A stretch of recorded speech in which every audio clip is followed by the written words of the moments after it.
मणिपुर नाम के एक छोटे से गांव में राघव नाम का एक व्यक्ति रहता था जो बहुत ही गरीब था। उसके परिवार में कोई नहीं था, वो अकेला ही रहता था। अरे मोहन भाई, आधा किलो चावल और दाल दे दो।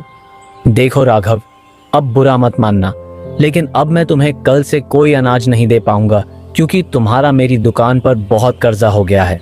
अब मैं इससे ज्यादा और कर्जा नहीं चढ़ा सकता। मेरी भी मजबूरी है, मेरे भी बाल बच्चे हैं, परिवार है, तो तुम ही बताओ मैं और कर्जा कैसे चढ़ा सकता हूँ। ठीक है भाई, आज के लिए दे दो, कल से मैं वापस उधार लेने नहीं आऊंगा। मोहन राघव को आधा किलो चावल और दाल दे देता है।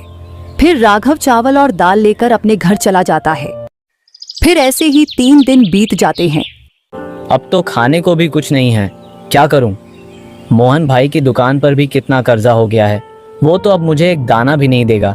क्या करूं? हाँ, जंगल जाता हूँ, वहाँ कुछ फल मिल जाएंगे तो आज का गुजारा वहीं से कर लूंगा। फिर राघव जंगल की ओर निकल जाता है।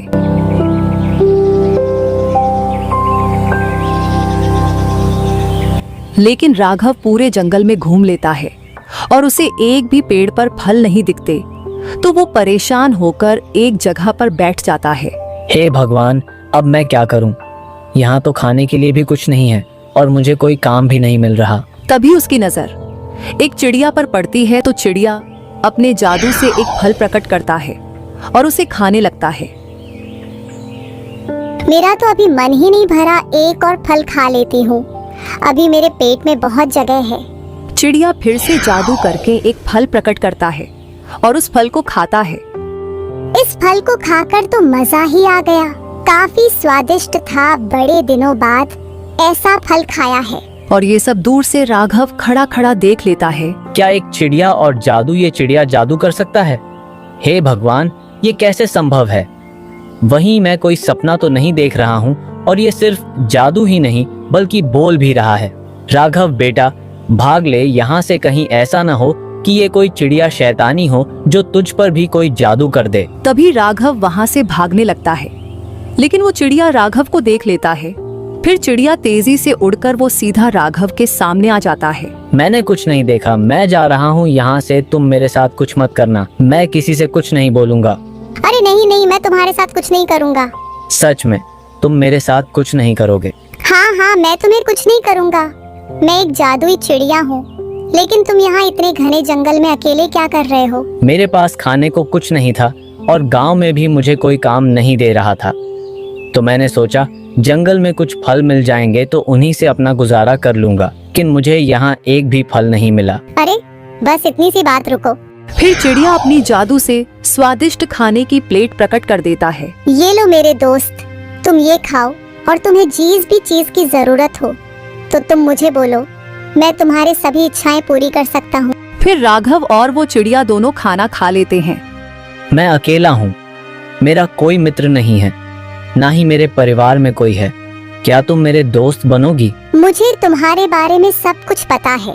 दरअसल मैं भी तुम्हारी तरह बिल्कुल अकेली हूँ, मुझे भी एक मित्र की आवश्यकता है, और तुम मेरे मित्र बनोगे तो मुझे बहुत खुशी होगी। तुम्हें ये सब कैसे पता कि मैं अकेला हूँ? तुम्हें पता है ना, मैं एक जादुई चिड़िया हूँ, और अगर तुम अकेले नहीं होते तो तुम ये बताओ कि तुम इतने घने जंगल में अकेले क्या करने आते? कुछ ना कुछ तो बात होगी, इसीलिए तुम परेशान होकर यहाँ आए हो। तुमने सही कहा, तो फिर आज से अपन दोनों दोस्त हैं।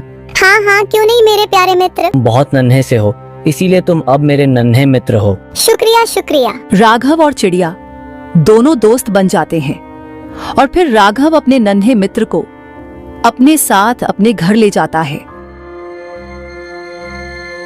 मेरे नन्हे मित्र, मुझे माफ करना, मेरे पास खाने के लिए कुछ नहीं है क्योंकि मैं अमीर नहीं हूँ और अभी मेरे पास कोई काम भी नहीं है। अरे तुम चिंता मत करो, मेरे पास खाने की कोई भी कमी नहीं है। क्या मतलब? अच्छा हाँ, तुम तो एक जादुई चिड़िया हो, तुम तो जादू से कोई भी चीज प्रकट कर सकते हो ना? हाँ, तुम बस देखते जाओ दोस्त। तभी चिड़िया अपने जादू से वहाँ ढेर सारे पकवान प्रकट कर देता है। वाह, तुम तो वाकई में एक अच्छे जादुई चिड़िया हो, बहुत बहुत शुक्रिया। आज तुम्हारी वजह से मैं भर पेट खाना खा पाऊंगा। हाँ, क्योंकि तुमने ही तो मुझे अपना नन्हा दोस्त कहा था, और एक दोस्त होने के नाते ये तो मेरा फर्ज है, और इसके अलावा तुम्हें जो भी चाहिए तुम वो मुझे बता देना, तुम्हें खाने में क्या क्या पसंद है, मैं वही चीज प्रकट कर दूंगा। फिर राघव भरपेट खाना खा लेता है और उसे खाना बहुत ही अच्छा लगता है। हाँ, खाना कैसा लगा मेरे मित्र? अरे खाना तो बहुत ही अच्छा था, और तुमने तो इतना सारा खाना ला दिया कि मैं इसे 5 दिन तक भी खाऊं तो भी ये खत्म नहीं होगा। हाँ हाँ, क्यों नहीं, तुम बस भरपेट खाते रहो। इस नन्हे दोस्त के राघव की जिंदगी में आने से राघव की जिंदगी बिल्कुल बदल जाती है। फिर ऐसे ही कुछ दिन बीत जाते हैं तो चिड़िया अपने जादू से राघव के लिए एक बड़ा सा घर बना देता है। तुम्हारा बहुत बहुत शुक्रिया मेरे नन्हे दोस्त। कोई बात नहीं, लेकिन अब तुम ऐसे ऐसे चीजें देखोगे जिसकी तुमने कल्पना भी नहीं की होगी। इसके बाद देखते ही देखते जादू से राघव के घर में नए नए सामान आ जाते हैं। वाह मेरे नन्हे दोस्त, तुम्हारा बहुत बहुत शुक्रिया। अब राघव के पास खाने पीने की कोई कमी नहीं है और साथ ही साथ उसके पहनने के लिए अच्छे कपड़े भी हैं। इस बीच वो अपनी एक दुकान भी खोल लेता है और अपना व्यापार शुरू कर लेता है। इस तरह राघव का नन्हे दोस्त हमेशा उसके साथ रहता और जब भी दुकान में किसी भी चीज की कमी होती तो उस कमी को अपने जादू से पूरी कर देता। राघव की तरक्की देखकर गांव वाले एकदम हैरान थे। फिर ऐसे ही कई दिन बीत जाते हैं।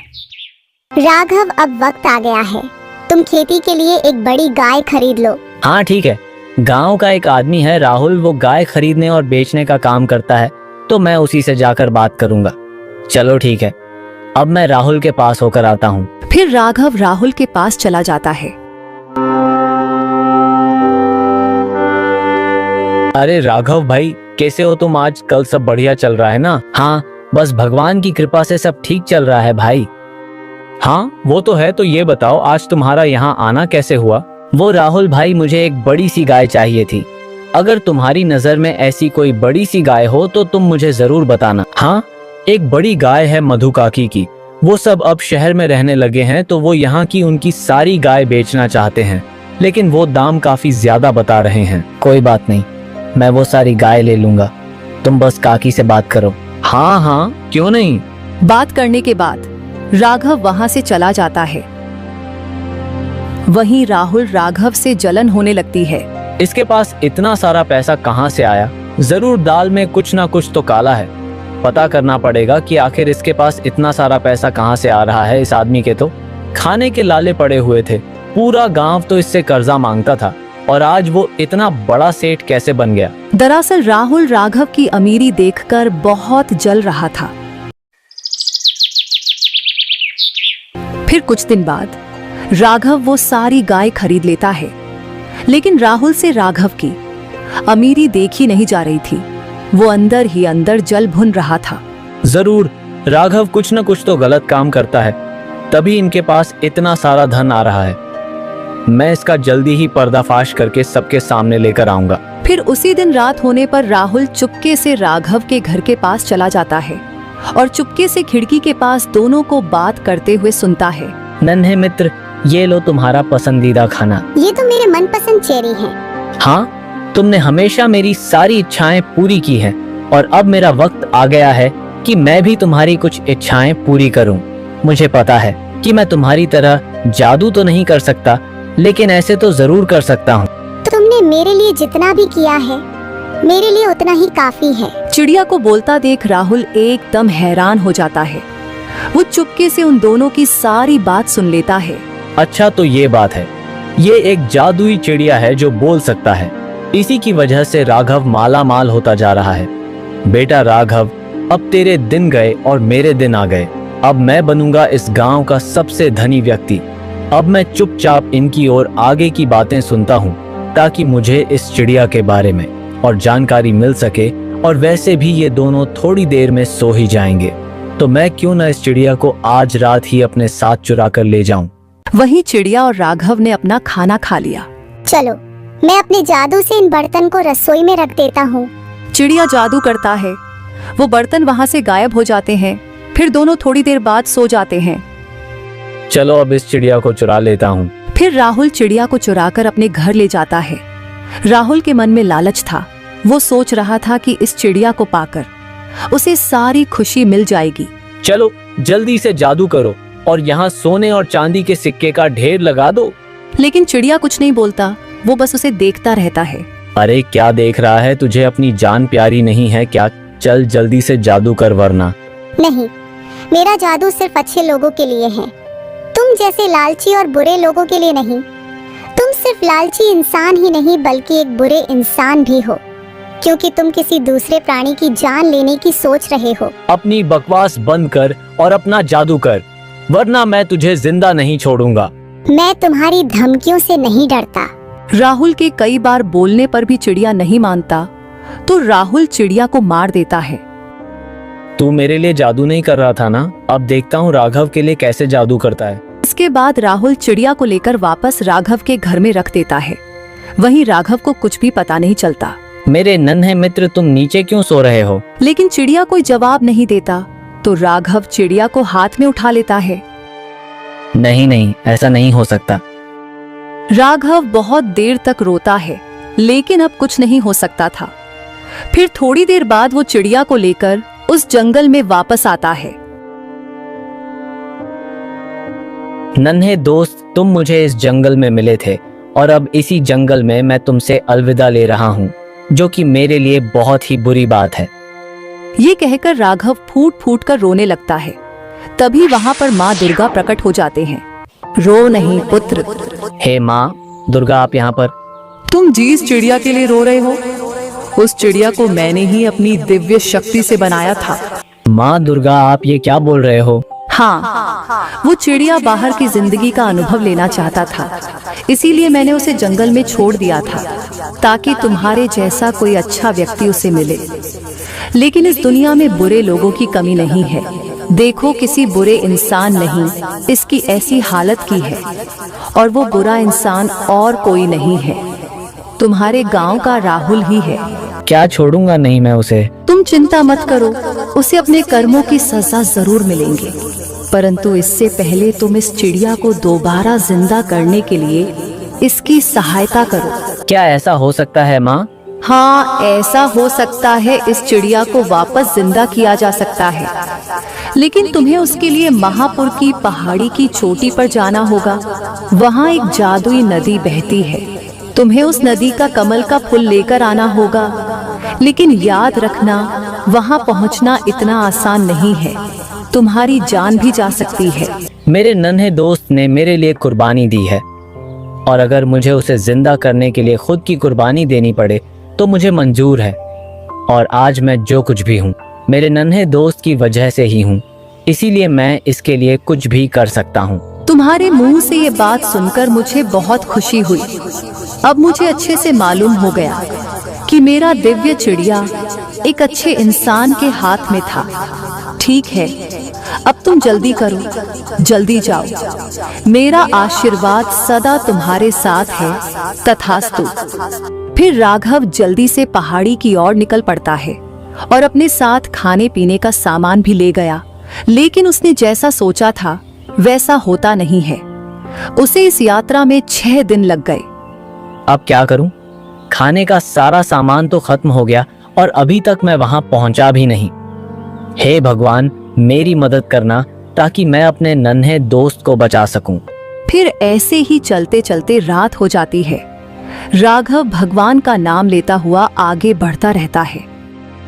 हे भगवान, मेरी रक्षा करना, रात भी बहुत ज्यादा हो रही है और यहाँ कुछ भी दिखाई नहीं दे रहा है। चलते चलते राघव बहुत थक चुका था। उसे पानी की प्यास भी लग रही थी और ऊपर से वहां पर कोई नदी भी नजर नहीं आ रही थी। मुझे हिम्मत नहीं हारना है, मुझे अपने दोस्त को बचाना है, चाहे जो भी हो जाए, भले ही मेरी जान क्यों ना चली जाए।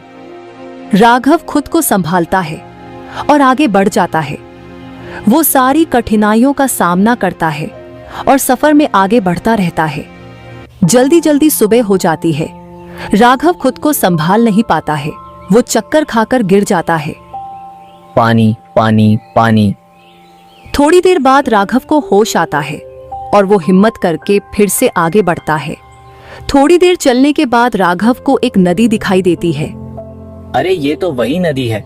इसका मतलब मैं जहाँ पहुँचना चाहता था मैं वहाँ पहुँच गया हूँ। अब मैं जल्दी से इस नदी से वो कमल का फूल ले लेता हूँ और मैं उस नन्हे चिड़िया के पास जाता हूँ। फिर राघव उस नदी के कमल का फूल लेकर नन्हे चिड़िया के पास पहुंच जाता है। फिर राघव जैसे ही कमल का फूल उस नन्हे चिड़िया के सिर पर रखता है तो वह चिड़िया फिर से जीवित हो जाती। अरे राघव। अरे मेरे नन्हे दोस्त, तुम ठीक हो गए? हाँ राघव, मैं बिल्कुल ठीक हूँ। तो चलो मेरे नन्हे दोस्त, अपन दोनों घर चलते हैं। हाँ हाँ राघव, चलो। फिर राघव चिड़िया को लेकर अपने घर वापस लौट जाता है। वही राहुल को यकीन नहीं होता कि वो चिड़िया वापस कैसे जिंदा हो गया। मैं राघव के बारे में सबको कुछ भी झूठ बोल दूंगा कि ये काला जादू करता है, तब गांव वाले इसे मार मार कर इस गांव से बाहर निकाल देंगे, तभी मेरे मन को शांति मिलेंगे। इतना कहने के बाद राहुल गांव वालों के पास जाने लगता है कि तभी राहुल को चक्कर आ जाता है और वह जमीन पर गिर जाता है और उसे अपनी किए की सजा मिल जाती है। तो दोस्तों, इसलिए हमेशा कहते हैं कि कभी दूसरों के साथ बुरा नहीं करना चाहिए। जो जैसा करता है वो वैसा ही पाता है।